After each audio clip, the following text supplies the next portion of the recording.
मोहतरम अजीज दोस्तों, अस्सलाम वालेकुम। मोहतरम नाजरीन, आज की इस वीडियो में हम पेश करने जा रहे हैं एक ऐसा वाकया जिसे सुनकर आप हैरत में पड़ जाएंगे। ये वाकया है हजरत ख्वाजा गरीब नवाज रहमतुल्लाह अलैह और जादूगर जयपाल का। इस वाकये को मुकम्मल तौर पर समझने के लिए इस वीडियो को एंड तक जरूर देखें। मोहतरम नाजरीन, एक मर्तबा हजरत ख्वाजा गरीब नवाज रहमतुल्लाह अलैह अपने कुछ मुरीदों को लेकर अजमेर की सरजमीन पर अपने कदम रखते हैं। कयामत की गर्मी थी, धूप से बचने के लिए वो एक सायादार दरख्त के नीचे बैठ जाते हैं। अभी वो आराम फरमा ही रहे थे कि उसी वक्त राजा के कुछ सिपाही आते हैं और उन्हें वहाँ से चले जाने के लिए कहते हैं। राजा के सिपाही पूछते हैं कि आप लोग कौन हैं और कहाँ से आए हैं। ख्वाजा साहब फरमाते हैं, भाई हम मुसाफिर हैं और सफर पर निकले हैं, साया देखकर बैठ गए।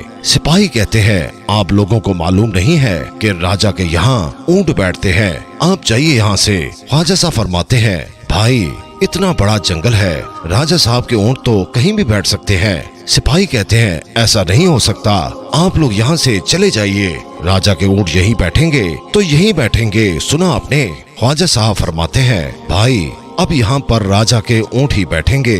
सिपाहियों की बातें सुनकर ख्वाजा साहब अपने साथियों के साथ वहाँ से चले जाते हैं और दूसरी जगह पर रात गुजारते हैं। जब सुबह होती है तो सिपाही देखते हैं कि सारे ऊंट जमीन से चिपक गए हैं, वो उठ नहीं पा रहे। सिपाही हैरतज़दा होकर राजा के पास जाते हैं और राजा से सारा वाकया बयान करते हैं। राजा कहता है, क्या हुआ तुम्हें, इतने घबराए हुए क्यों हो। वो सिपाही कहते हैं, महाराज हमारे ऊंट धरती से चिपक गए हैं। महाराज कहता है, ऐसा कैसे हो सकता है। सिपाही कहते हैं, महाराज हमें तो लगता है जिन फकीरों को हमने वहाँ से उठाया था ये सब उन्हीं की करामात है। राजा कहता है, शायद तुम ठीक कहते हो, वो सच्चे फकीर थे, जाओ ढूंढो उन्हें और उनसे माफी मांगो। सिपाही कहते हैं, जो आ गया महाराज। राजा के सिपाही उन्हें तलाश करते हैं। एक जगह ख्वाजा साहब आराम फरमाते हुए सिपाहियों को नजर आते हैं। सिपाही उनके पास पहुंचते हैं। ख्वाजा साहब उन्हें बैठने का हुक्म देते हैं। सिपाही जब बैठते हैं तो वो भी जमीन से चिपक जाते हैं और उठ नहीं पाते। जब राजा को ये खबर मिलती है कि हमारे ऊंटों की तरह हमारे सिपाही भी जमीन से चिपक गए हैं तो वो खुद ख्वाजा साहब के सामने पेश होता है। ख्वाजा साहब राजा को भी बैठने का हुक्म देते हैं। जब राजा जमीन पर बैठता है तो वो भी चिपक जाता है और लाख कोशिश करने के बावजूद जब वो उठने से नाकाम रहा तो ख्वाजा साहब से माफी मांगने लगा, गिड़गिड़ाने लगा। तब ख्वाजा साहब को उस पर रहम आ जाता है और उन्होंने जमीन से कहा, ऐ जमीन, अल्लाह के हुक्म से इनको तू आजाद कर दे। जमीन उनको आजाद कर देती है। राजा बार बार उनकी इस मेहरबानी का शुक्रिया अदा करता है। कुछ दिनों के बाद एक और वाकया पेश आता है। राजा के सिपाही आकर राजा से शिकायत करते हैं कि कुछ फकीर अना सागर का पानी गंदा कर रहे हैं, उसमें नहाते हैं, उसी में वजू करते हैं। अना सागर का पानी पीने के लायक नहीं रहा। राजा ये बात सुनकर बहुत परेशान और फिक्रमंद हो जाता है। वो जादूगर जयपाल को बुलाकर मशवरा करता है। जयपाल राजा से कहता है कि आप उन फकीरों को अना सागर से पानी मत भरने दो।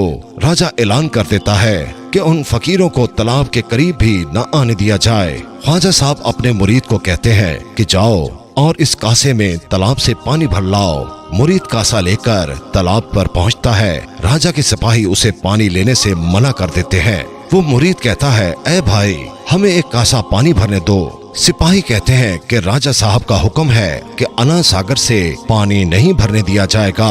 वो मुरीद कहता है, ये तो खुदा की नेमत है। सिपाही कहते हैं, हम कुछ नहीं जानते, आपको पानी नहीं मिलेगा तो नहीं मिलेगा, सुना आपने, आप यहाँ से चले जाओ। तो वो मुरीद हाली कासा लेकर ख्वाजा साहब के हुजूर में पेश होता है। मुरीद उन्हें सारा वाकया बयान करता है कि राजा के सिपाहियों ने उन्हें पानी लेने से मना कर दिया। ये सुनकर ख्वाजा साहब नाराज होकर मुरीद से कहते हैं, तुम जाओ और अना सागर के करीब जाकर कहो, ऐ पानी, तुझे ख्वाजा साहब ने बुलाया है, तू मेरे इस कासे में आ जा। मुरीद कासा लेकर दोबारा अना सागर के करीब आ जाता है और पानी को ख्वाजा साहब का पैगाम देता है। पानी खुद ब खुद उस कासे में आ जाता है। तालाब सूख जाता है, एक बूंद पानी भी नहीं बचता। जब वहाँ पर पानी लेने के लिए वहाँ के लोग पहुँचते हैं तो परेशान हो जाते हैं कि अना सागर का पानी कहाँ गायब हो गया, यहाँ तो सब कुछ सूख चुका है। तो वो परेशानी के आलम में राजा के पास पहुँचते हैं और फरियाद करते हैं कि महाराज अनर्थ हो गया, अना सागर का सारा पानी सूख गया, एक बूंद पानी नहीं बचा। राजा उनसे कहता है क्या बक रहे हो, इतना पानी कैसे सूख सकता है। लोग कहते हैं हाँ महाराज, हम पानी भरने गए थे मगर हमने देखा कि पूरा तालाब सूख चुका है। सिपाही राजा से कहते हैं महाराज एक फकीर आया था, हमने उसे पानी नहीं भरने दिया, फिर वो दोबारा आ गया तो तालाब का सारा पानी खुद ब खुद उसके कासे में आ गया। राजा कहता है ये सब हमारी ही गलतियों का नतीजा है, हमने उन फकीरों को पानी नहीं लेने दिया इसलिए ये सब हुआ। चलो हम सब मिलकर उनसे माफी मांगते हैं, वो बड़े दयालु हैं, हमें माफ कर देंगे। जब वहाँ के लोग ख्वाजा साहब के पास पहुँचते हैं तो माफी मांगते हैं और कहते हैं कि बाबा जी हमें माफ कर दें, हमसे दोबारा ऐसी गलती नहीं होगी। ख्वाजा साहब कहते हैं कि हम तालाब का पानी वापस कर देते हैं क्योंकि पानी पर सबका हक है। राजा हैरान और परेशान हो जाता है और राजा जयपाल जादूगर का सहारा लेने पर मजबूर हो जाता है और सिपाहियों से कहता है कि जयपाल को दरबार में पेश किया जाए। जब जादूगर जयपाल दरबार में हाजिर होता है और कहता है मेरा नाम है जादूगर जयपाल, बताइए मुझे कैसे याद किया। राजा उनसे कहता है कुछ दिनों से चमत्कारी फकीरों ने हमारे राज में आतंक मचा रखा है। जयपाल कहता है फकीरों ने, क्या मजाक कर रहे हो तुम। राजा जयपाल से कहता है हम सच कह रहे हैं जयपाल, हम उन फकीरों के आगे हार मान चुके हैं, कभी तालाब का पानी सुखा देते हैं तो कभी ऊंट चिपका देते हैं, हम उनसे हार चुके हैं जयपाल। जयपाल कहता है राजा आप हमसे क्या चाहते हैं। राजा कहता है जयपाल हम चाहते हैं कि तुम अपने जादू के बल से उन फकीरों को अजमेर से भगा दो। जयपाल कहता है फकीरों अब मुझसे बचो। जयपाल ख्वाजा साहब को लड़ने के लिए ललकारता है।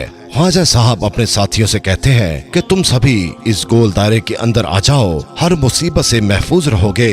ख्वाजा साहब जयपाल से कहते हैं कि हम तुम्हें जादुई जोर आजमाई का पूरा मौका देते हैं, तू जी भर के जोर आजमा ले। जयपाल कहता है मेरा नाम है जयपाल मेरा नाम है जयपाल मेरा नाम है जयपाल। जब जयपाल ने सारे हथियार आजमा लिए तो हैरान और परेशान होकर तो आसमान में उड़ जाता है। उधर ख्वाजा साहब अपने जूतों को हुक्म देते हैं कि जाओ उस जादूगर को लेकर आओ और मेरे हजूर पेश करो। ख्वाजा साहब के जूते जाते हैं और जयपाल को पीटते हुए और मारते हुए ख्वाजा साहब के सामने पेश करते हैं। जयपाल ख्वाजा साहब से कहता है माफ कर दो मुझे बाबा, मुझे माफ कर दो। जयपाल हार मान चुका था, वो ख्वाजा साहब से माफी मांगता है और खुद को इस्लाम में शामिल कर लेने के लिए ख्वाजा साहब से इल्तिजा करता है। ख्वाजा साहब उसे माफ कर देते हैं और इस्लाम में दाखिल कर लेते हैं। ख्वाजा साहब ने जयपाल का नाम अब्दुल्ला बियाबानी रखा और उसे अपना मुरीद बना लिया।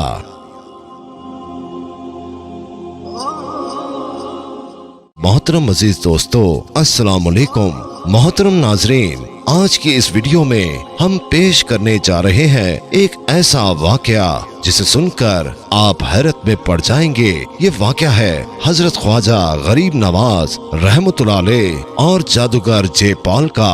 इस वाकये को मुकम्मल तौर पर समझने के लिए इस वीडियो को एंड तक जरूर देखें। मोहतरम नाजरीन, एक मर्तबा हजरत ख्वाजा गरीब नवाज रहमतुल्लाह अलैह अपने कुछ मुरीदों को लेकर अजमेर की सरजमीन पर अपने कदम रखते हैं। कयामत की गर्मी थी, धूप से बचने के लिए वो एक सायादार दरख्त के नीचे बैठ जाते हैं। अभी वो आराम फरमा ही रहे थे कि उसी वक्त राजा के कुछ सिपाही आते हैं और उन्हें वहाँ से चले जाने के लिए कहते हैं। राजा के सिपाही पूछते हैं कि आप लोग कौन हैं और कहाँ से आए हैं। ख्वाजा साहब फरमाते हैं भाई हम मुसाफिर हैं और सफर पर निकले हैं, साया देखकर बैठ गए। सिपाही कहते हैं आप लोगों को मालूम नहीं है कि राजा के यहाँ ऊंट बैठते हैं, आप जाइए यहाँ से। ख्वाजा साहब फरमाते हैं भाई इतना बड़ा जंगल है, राजा साहब के ऊंट तो कहीं भी बैठ सकते हैं। सिपाही कहते हैं ऐसा नहीं हो सकता।